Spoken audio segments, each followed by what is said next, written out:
All right, let's talk about Indonesia. We're going to tackle a market that's spread across 17,000 islands with over 250 million people. So today, we're breaking down what it really takes to get started selling there. Let's dive in. I want to start with just one number, 270 million. Just let that sink in for a second. That is the massive scale of the opportunity we're talking about here. It's an almost unimaginable number of potential customers. And yeah, that huge population makes Indonesia the fourth largest market in the entire world. We're talking about a place with a booming middle class and a super young, digitally native population that's hungry for new products and brands. But look, a market this big is never going to be simple, right?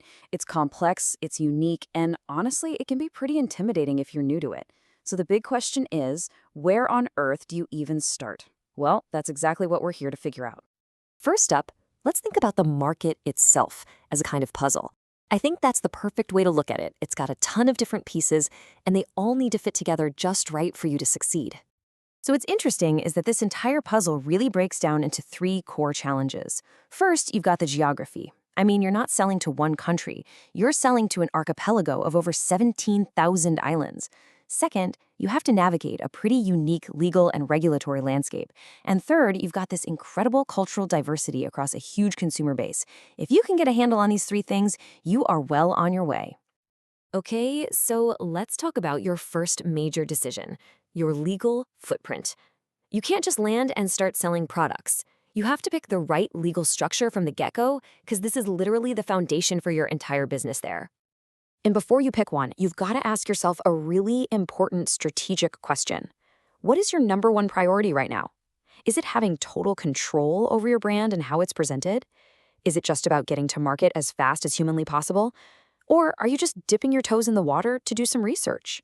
Your answer is going to change everything. So this slide basically lays out your three main options. On one side, you've got the PTPMA, that's a foreign-owned company. This gives you full total control, but it's slower to set up and it requires a big investment. We're talking over 10 billion rupiah. Then, on the complete other end of the spectrum, you have a local distributor. This is the fastest way in with the lowest risk, but you give up a ton of control over your brand. And somewhere in the middle is the representative office, which is perfect for market research, but you can't actually sell anything. So let's say you've picked your legal structure. Great. Now it's time for the next piece of that puzzle, the archipelago challenge. How are you actually going to get your product into the hands of customers scattered across thousands of islands? You see, in Indonesia, you're dealing with two totally parallel worlds of retail. In the big cities, you have what's called modern trade. Think hypermarkets, big supermarkets. Getting on those shelves means dealing with major distributors and paying some pretty hefty listing fees. But outside the cities, the entire market is powered by traditional retail, a massive network of small family-owned shops called warongs.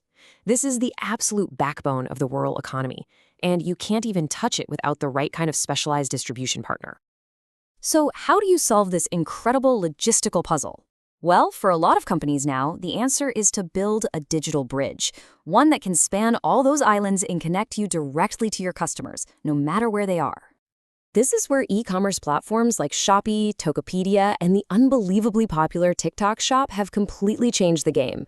They basically just erase the geographical barriers, especially when it comes to reaching people in the cities.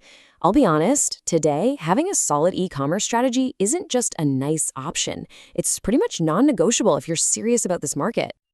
Now, whether you're selling online or in a physical store, there is a super critical regulatory step you cannot miss, especially if you're in consumer goods. We need to talk about the mandatory Halal pass. For any products like food, cosmetics, or pharmaceuticals, this is not optional. It is absolutely mandatory. The Indonesian government's agency, the BPJPH, requires all of these products to be certified halal. If you don't comply, you risk your product being pulled right off the shelves. Simple as that. The whole process is basically four main steps. First, you apply to the government. Second, an inspection body comes in and audits your entire supply chain. Third, a religious council issues a formal decree, which is called a fatwa. And finally, the government agency issues your certificate. The big takeaway here, this whole thing takes several months, so you need to plan for it from day one.